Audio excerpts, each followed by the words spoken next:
and founder of Sebastian Schieke and Company, is talking to Jürgen Hase today. And Jürgen is the founder and group CEO of Piton. Piton is a company builder. They focus on to socialize digitalization. And today we learn about what socializing digitalization means. Jürgen, welcome to the show. Thank you. Thank you. Really well welcome also to be here. It's a pleasure for me to be here. And yeah, let's talk about Piton, the future, and all the wonderful digital services which are coming up. Yeah, there's so much happening in this space. Yeah. Before we dive into Piton and what you actually do, I mean, you have a very diverse background. Yeah, you worked in different countries, in India and in Qatar. You went through different roles within big corporates. Maybe you can give the audience a bit of a wrap up of your history and sure, where you come from. For sure. Yes, as you mentioned before, my name is Jürgen Hase. From my background, I'm an engineer in the telco business, telecommunication. So it's all the time to know what you are trying to sell. Yeah, I have a degree in telecommunications. Yeah, sometimes now it's far away of it, but you know the technical background, which helps a lot. So, and then I've worked many years on the supplier side on access companies. We have produced access, DSL technology, analog modems, and all these things. Oh, and then very interesting. 1989, we have sold an analog modem, 2,400 bit per second for 1,000 mark. Yeah. You know, I remember the time where I had one of those analog modems at home, and not certified by Telecom, And then I remember one day a guy came to my room. I was living with my parents, and I had my own connection. And he was saying, what are you doing with that connection? You know, are you having a modem? I said, no, I just use it to telephone, to call my friends. And the monthly bill from the telco provider was also very interesting. Yes. Okay, so I've been going at background this work many years in this arena. Then I've moved from the product management to the controlling to an office close to the CEO, much more an umbrella view. All the time I like to know more about a company than only one hotspot. So, and then 2000, I've moved to some of these startups. But at the end of the day, around 12 years ago, I've learned many things about M10, machine-to-machine communication, which has swapped to IoT, the Internet of Things. I believe I was one of the early birds who has moved to this arena because I believe in these things. Technology for the next generation. I've worked for a smaller company in Germany for IoT at that time. Then I've built up the IoT unit in Deutsche Telekom for 4 years. Then, as you mentioned before, I've moved to Qatar. Everybody's talking about Qatar, very interesting time at the moment. I've lived there and worked there close to 2 years. It's very interesting. It was so Ooredoo is a local carrier, and Ooredoo has many subsidiaries around the world. Indonesia, Kuwait, Tunisia, and I was in all these countries and I've built up IoT units. And then, last but not least, I've moved to India, to Mumbai, this very small city with, 25 million people in one city.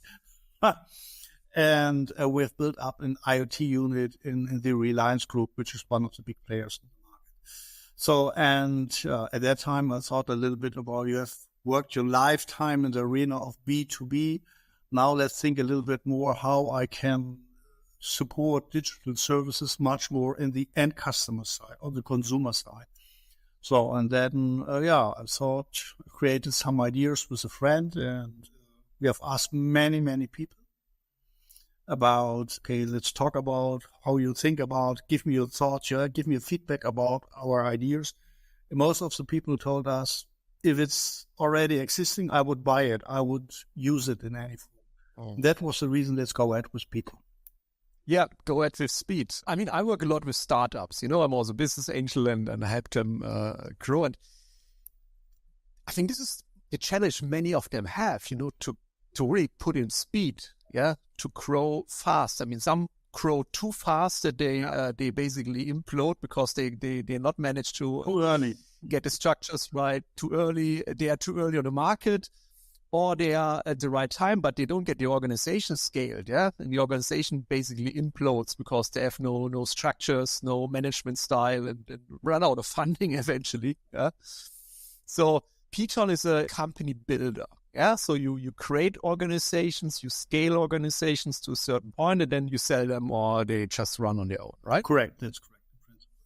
And what kind of organization do you build? And what is the most important thing you have to focus on when you want to scale an organization sustainably? First of all, what we have done, we have created many ideas, our own ideas at the beginning. Later on, now we have, I believe, 15 startups in our portfolio, which we are supporting, but we have 4 of our own, let's say, ideas created as a subsidiary.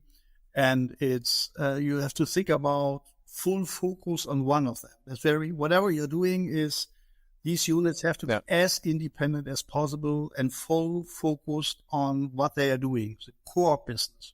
That means if they are developing things, they have to develop technology. If they want to scale it up, they have to think about how to scale it up.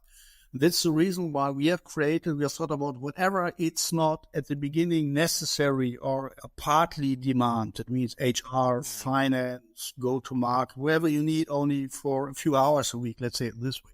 Yeah, these parts we have arranged in the Piton AG, in the mother company, so as a shared service. So that means whenever they need it, they can use it, and if they are big enough, they can do it by themselves. So this is the idea: focus on the core business, and creating organization is very interesting. Most of the people are making one mistake: they getting people on board who are saying all the time, "Yes, boss." Yes, boss. Yeah, it's very simple. Yeah. And you have to fill gaps. The target is you have to fill gaps. You need people who are, I won't say against you, but at least who are better than you. Yeah, a different mindset, or they can do things much better than me. And this is very relevant. You have to accept this. If you have, let's say, a controller or a product manager who's 10 times better than you, wonderful, great. And awesome. He has to tell me what I have to learn from him, not otherwise. I believe Steve Jobs made the same statement, and I like this sometimes. You don't need people who are like you, a copy of you. No, that's not the part. You need a team, especially at the beginning, who's very creative on one side, on the other side also very open for discussion, of course, brainstorming, and then let's say a little bit aggressive discussion sometimes is very helpful. At the end of the day, we have to find one decision and going it together. It could happen, it's not my decision, but if the team believes this is a better way, we have to go this way. This is very important at the beginning in the phase 1. So that means if you have 5 people, 10 people, or so and so on. And what I've learned, independent of a startup, as you know, I've done the same in Qatar and in India. So if you're splitting organization, let's say at the beginning we are 3. Cool idea, and one is responsible for finance, the second for product, the third for sales. Oh. So, and then you need more people. Then you have to tell the salesperson, so now you have to split your activities. What you want to do, sales or marketing? So, and the people don't like it because now they have to split the activities. And this is from the beginning very relevant because especially at the beginning, the people, when the organization is growing, they all the time believe, no, I will be on the top because I'm the first. No. You need all the time the best. You have to increase the team. This is very relevant. And to split activities, people don't like. But this we have to start from the beginning. Discuss is very, very open. At least this is one part. And then to fix who's responsible for what at the end of the day, and sharing. Whatever is bringing people together, sharing information, that everybody's on the same mindset. But later on, if you, let's say, 20, 30, 40 people, it's not necessary that everybody gets all the information. It sounds a little bit negative, but that's normal. It's normal and it's focused, yeah. You overwhelm people with every information. Yeah. They might... Especially when you're starting an organization, you are knowing everything. Whatever is you knowing, you have all the information because there are only 5 people around the table. Later on, there will be 50 or 100 people, and finance people knowing finance figures, sales people knowing, but then they're coming back, so, but why I'm not informed about this and this? Now, this is something a little bit to manage, but this, I believe, you have to make crystal clear in form of team meetings, so open as possible, open door policy, whatever they can ask you, but it's not all the time that you have to inform everybody about all the details. It's a change. Yeah, yes, it's this shift from you found a company, you are the first employee, so you do everything, because you don't have to wear many hats. And then a company is growing, and obviously, you have to split. It's like you cannot run 2 or 3 functions at the same time in a 50-man company. Yeah? But nobody likes it. Exactly. They like the old world. It's change, change in every aspect of our life. We have to embrace change and have to accept that things are different and that you have to behave different. This is very relevant. And it also means that at the beginning, sometimes you need a different skill set of people than later on. So that later on you need people who are much more organized. You have to make a few things more automatically. This is the next step. So that things are going from one step to the other, not by Excel, not by Word. Sometimes you need an ERP system behind this. At the beginning, you can manage many things. And excellent. But later on, you need some systems to make it happen. And communication is the key at the end of the day. If you're talking to people, if you're very open and explaining why you're doing what, I believe you never will get 100% who are following you, but if you have 99%, it's more than enough. I think the challenge is because I also have a corporate background. Yeah, I did a lot of projects for corporate in the past, and I also have this corporate thinking. Yeah, we need systems, we need structures, and so on. But then you have to map this to a startup where you don't need this in the beginning, but you have to incorporate this over time. Yeah, you have to really manage this transition. Yeah, and also from your own mindset. Yeah, that in the beginning things have to be more free floating. Yeah. After time, they need to be more structured. I think this is what many startup founders miss and what they have to learn. Often they come from a completely different background. If they found their first company and then they want to live their free life, of doing everything freely and so on. But then they realize, okay, I have investors in, they want reporting, they want to see traction, they want to see progress over time. And also have to lead my people. The guys are brought in the beginning with this free idea of, hey, everything is so easy, to a more structured approach. And I was watching the Spotify the Spotify series on, I don't know, Netflix or whatever. And there was a typical example. I don't know if you watch this. It's an interesting story. Initially, they wanted to revolutionize the music industry, and everything is free and so on. And they brought in this very skilled developer, who developed the code. But then they realized, okay, they have to make some business, they have to make money at the end of they have to make money. The developer didn't like this at all, said, okay, this is not where we stand up for, and this is not what we wanted. But hey, if you want to change the world, you also need cash flow. Yeah, and very interesting. This is a good statement. Cash flow, if you are working in a huge organization, and then you get a budget, and you can mention budget. If the budget's empty, to be honest, at the end of the day, you're knocking on the door, you get some more money. Normally, let's say it this way. If you're doing a good job. But if you're a startup, and there's no second door you can knock on, that means you have really, cash management is a key. Well, sometimes you can simplify. I'll give you an example. First, when we get new ideas from outside, you can start a huge survey. You can ask very official for a lot of money. How do people think about these ideas? We have now a network of close to 150 people around the world from different segments, and you can ask your partner network. If this product, this solution is existing in the market, would you use it? What is it? And you can do it much simpler. If you're asking 20 people, normally you get a good feedback. Make it sense, yes or not. It's not necessary to invest, let's say, 20,000 euro for a survey, which gives you more or less the same answer. You get 100 sides of paper, but at the end of the day, you can use 2 or 3 of them. Now, I believe to make it simple sometimes helps a lot, and you have to think much more in an 80-20 version. I also like it. So much more agile. Let's go ahead. Yes, no. Yeah. And let's add or swap things. This is the way to go. And it's not like 100% ready to go. Everybody has confirmed. All is green. Hundreds of lights are green. And then we can go. No, it's too late, especially in this digital world.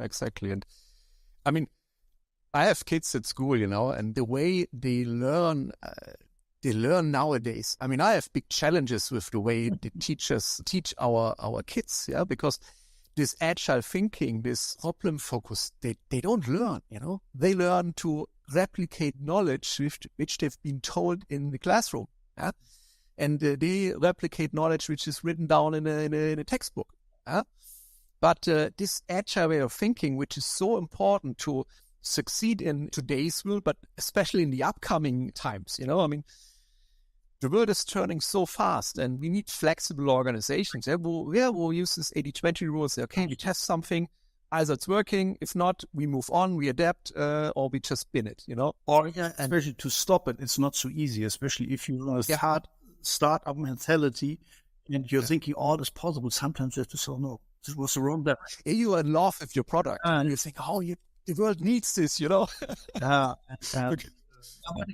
But I want to add one more point, especially at the beginning is very relevant whom you are onboarding at the beginning, whom you're getting on board. I believe because this is the next layer below you normally. And if you have people who are totally from the mindset, I'm not talking about content we can go whatever. Yeah. But the other part, if people are from the style of how to manage a team are totally different compared to you, the DNA is different, then it doesn't work at the end of the day, because somebody's managing things totally authoritarian, let's say it this way. Another are very open. Here, I believe you need a little bit more the same style of management, let's say it this way. From the mindset, can go totally different ways, but this has to be a little bit more on the same page. So what is a typical market you go in with Python? Python. You said B2B. Yeah, no, it's much more let's call it B2B to C or B2C. We are looking to consumers. Mass market, high scalable. We are only looking for products like board game consoles. We are developing board game consoles. It's $1 billion market. Everybody's laughing at the beginning, but it's $1 billion market. And we are talking about 2 million board games. Consoles, games, board game consoles. We are creating restaurants, multi-sensoric rooms, restaurants, real restaurants you can step in. Okay. And one of them will cost around about $7 million. And we want to build up 50 around, 50. That means thinking big. And this is all the time very relevant and also for startups. Go whatever you believe. Knock on any door you want to knock on. Knock on the Pope, whoever, try to get in touch with him. Why not? It's nothing against. He can say no. But if you're not trying doing things, this is also the part we are trying to teach the young entrepreneurs in our team who are the drivers. Please, whatever, go ahead. Don't wait. And each door is open. If you are friendly, if you are explaining what you want, and then everything is possible at the end of the day. This is also my personal feedback to whatever the people should do. Yeah, exactly. And if people are not open, well, I mean, there are 5 other ones, who are happy to talk with you. I mean, the world has become so small in terms of network. Yeah, we are be able to meet and get in touch with so many people over LinkedIn and other social networks. It's amazing. Yeah, and now we'll give you an example. We are around about 2.5 years old, and we have a huge network. Our network is beyond 500 people in the back. And particularly there's who is Star Cook. There's a movie producer who gets German awards and whoever. And we are in touch. We have a direct touch point to that. We can call them directly, pick up the phone, call them. We will meet them, can drink a beer together or a glass of water whenever we want. So this is and the young people have to do the same. Don't wait. Knock on the right door. Try to get in touch with the people and ask a normal, friendly question, and normally you will get a feedback. So don't try, scale up means many times startups. Oh yeah, let's do it with 2 customers.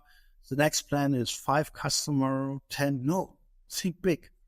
How you can scale it up. Find the right partner to scale it up. Yes, at the beginning, MVP you can do with a few, but then scale it up. Think big. Don't try to one step, next.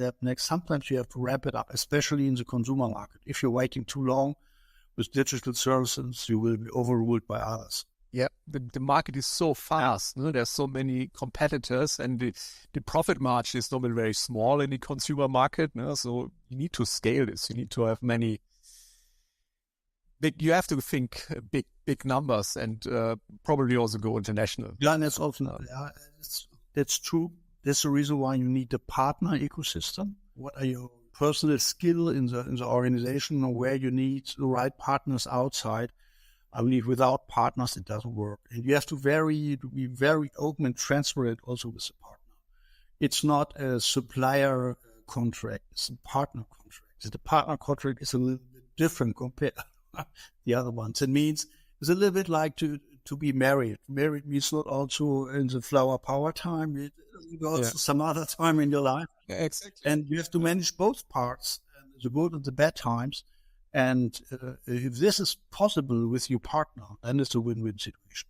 Tell me a bit more about this restaurant experience. I mean, this sounds really interesting. What does it mean? I mean, multi-sensory restaurants. We are just building it up. Here is very, very simple. From the board games, we have created some titles, 15 by 15 digital displays, and you can click them together. They have a huge place, and you can play board games on the table. So then we thought, okay, what would happen if these screens will be bigger and bigger? And then we thought, okay, what will happen if a room has a 36-degree room full loaded with displays? Now we have invited many experts. Samsung is a huge partner, and digital experts, movie producer, and whoever, Starcops. And what we are doing is now if you are joining Stay to Discover, this is the name of this organization, and the product is called Rodinia. So if you're joining this room, there will be a French evening, for example. You will learn that the service people are speaking, let's say, broken French. It sounds a little bit, they have lived some years in Paris. And then you will joining the entry room, all looks a little bit French. You will get, let's say, red wine. That's a typical thing from Paris. And then you're passing a digital tunnel. There were some special effects, and then you're coming into a room, a circle, 20 diameter, 5-meter high screens, and a huge dome beyond. And when you're joining this room, you are on the top of the Eiffel Tower, and you have a 36-degree movie, and you can see Paris from the top, from the roof. And you will get a 4-course star dinner in the evening, where you can smell it, and whatever is. We want that you have the feeling in the evening when you're driving home, oh, no, these are the coolest displays in the world. No, you should have the feeling. Today I was with my best friend in Paris on the Eiffel Tower. And 1 month later, when you're coming to the same room, you will be in India on a marketplace. It smells like curry, the people are speaking Hindi. It's much more colorful and so on. The third month, when you're coming, you are in the Titanic. The tunnel will be like the boarding into the Titanic. Will have this last and it is slightly elevated. You should get the impression. We call it travel without traveling. Not that means that people should really have the impression I'm there. And it's much more. It's a movie. Then it's a little bit more silence, and you can talk to the people. It's much more. People should talk together. And it's not like a James Bond movie with full of action. No, it's much more. Yeah. You should have the impression I'm there. And more subtle experience. Yeah, and you can use it also for B2B events. If you want to launch a product, your car, your mobile, or whatever it is, you can use it also for live acts, for digital art. And the first one, hopefully, now we will build up in Vienna at Prater. And then we are looking now for Hamburg, Basel, Frankfurt, Munich. So, very interesting. And the interesting one is who's in the driver's seat? A person who is below 30 years old. he's the managing director of this organization, and he's managing many, many people in the back. This is the idea of Python. Let's make it happen. And he has never done it before. Now he's the best. He's the best, I would say, restaurant manager I've ever heard. He's knowing all these figures. Learning on the job. You need drive and the right mindset, yeah. And then I believe you can do everything. If you have a sponsor like you who trusts this person, give them an area where the young people can develop by themselves. They have to burn for it, not overburning, but they have to burn for things, and then they get all the support they need. But if they like it, then they do what they want, and then they will get all these crazy things from our side. That sounds awesome. I'm really looking forward to if the Frankfurt opens. Or let's see. Yeah. No, that's I mean, this is how you really help young people grow and develop skills. Yeah, give them something, give them the backing, trust them, and they have so much capability. I'm just honestly, I'm just finishing a deal with a young startup in Berlin. 3 guys, 22 years. I mean, I have a lot of energy, but they have so much more energy. You know, I mean, I'm blown away from their energy, their power. You know, and I think this is exactly what will make this company a success. And everybody's happy. For example, on our side, we also got older people beyond 70 who came back and said, "Oh, I like this. I want to participate, particularly a few hours a week." And now they feel younger and younger. So, you know, the right balance between older people, younger people, experts, and if they allowing that this form of discussion, this open discussion, then it's a win-win situation. It's great.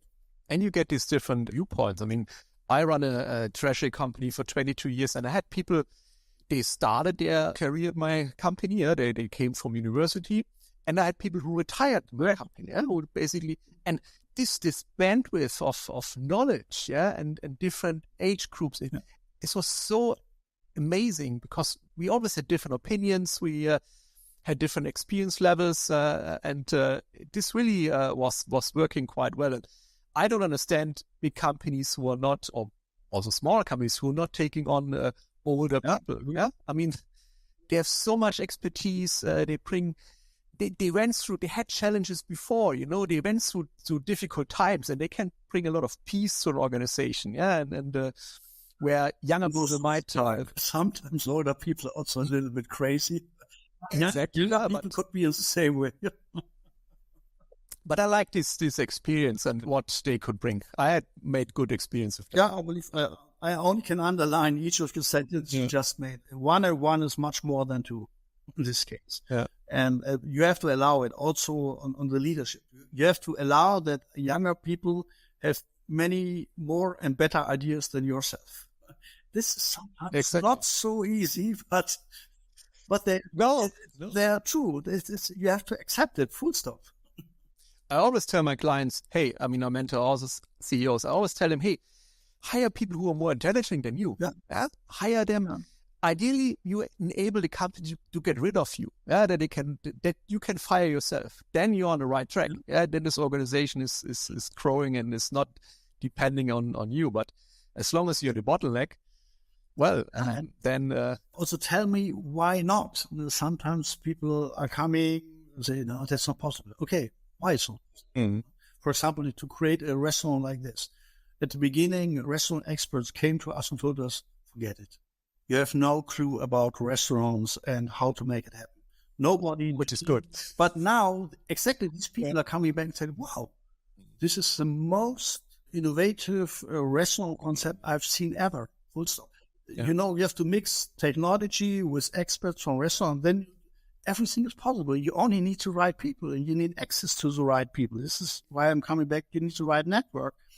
And asking, and then it's going on. You need the right mindset. You're not being afraid. And you shouldn't we always start with the tyranny of how, how can we do this? And this blocks so many things. When we start, how could we achieve this? Before we even started to formulating the idea, then we already lost. I'll give you an example. I've never written a book. No, never done in my life. When I was in India, I've written a script about a shared home when old people are living, young people, and they're living together. This is a comedian. And 200 sides I've written. And then when I came back to Germany, somebody asked me, so show me. I said, no, I will never show it. This I've done for myself. But I've shared it, and what we are doing now, we are now already in deep discussion with streaming services. They're very interested in to produce it. As you get, I've never done this, but the same young people, why not do it? Don't say, no, it's not possible. Everything is possible. I mean, for example, in this case, the world needs content. No. Yeah? I mean, we need fresh content all the time. They can say no. If they say no, if I will jump over the second to the third round of discussion, wonderful. Could have that they will never produce it, but I say, it's much more than expected. Yeah, it's personal growing. It's. I think it's amazing. Hey, what is in the horizon in the midterm for Piton? I mean, talk about this restaurant, which is amazing. The interesting one at the beginning, we have done all these shared services, this organization, the mother company, the subsidiaries for ourselves to organize ourselves a little more efficient. Now, what we are doing now, we're sharing exactly this. We are very open for any startup. And this we are doing now, they're coming, I wouldn't say daily, weekly to us, and more. And we want to support them. And we are in the long term. We are not interested in to jump in for a week and then leaving and making a lot of cash. That's not us. Either it fits together from the DNA, from the teams, and what they are doing, does it fit in our, let's say, portfolio overall? And if yes, it's all the time their idea. We are never grabbing their idea and doing it by ourselves. That's not our idea. We want to support them and in the long term. So that means you have to pay $10,000 for a workshop, because no startup has $10,000 for a workshop. We can forget it. So that means much more. Let's do it. Think about if outcome is yes, it fits together. Then we could talk about the long term. Is there a revenue share model? Can we get some shares, a little bit payment, a little bit this? But then we're also burning. And if both sides are burning, then it's up and running. This is the idea we are doing now. I would say very successfully. You can also see it now on our homepage. We are doing this for churches. We have some solution, and some others, and more ideas are coming in. And now we like this to work together and as crazy as possible. At the end, we have to make money. Everybody wants to make money, of course, but the money is not on the top line. The top line first is have fun. Whatever we are doing, we should like it. We should burning we have to burn for these things. And if we are doing this, the money is coming from it. Exactly. And create value. Value is the key. Create something people really want and like, and then there's enough revenues in the market. That's not us. Awesome. Hey, Jürgen, it was a very interesting conversation. I mean, every company who's listening to this, who's looking for support in running their business and scaling up I need a HR department, I need marketing, and I don't have this. There are companies out there who are more than happy to support you. Yeah. Or probably if you have a crazy idea and need someone to help you set it up, I think Jürgen is also the place to go. Let's meet. Let's talk. Where can people meet you best? Yeah, we are based here in Bielefeld. We have our let's call it headquarters here in Bielefeld. It's our office. But you can go also via LinkedIn. You can find me via LinkedIn or Piton via LinkedIn. You can connect me via email, website, wherever you want. Very, very, and please do it. Whenever you believe our idea, call me directly, send me a message, whatever you want. More than open to discuss next ideas. Great. These are the people startups need. Jürgen, thank you so much for your time today, and all the best for Piton and all the crazy ideas you will come up with in the future. Thank you. I like the restaurant. I will be there. I will invite you.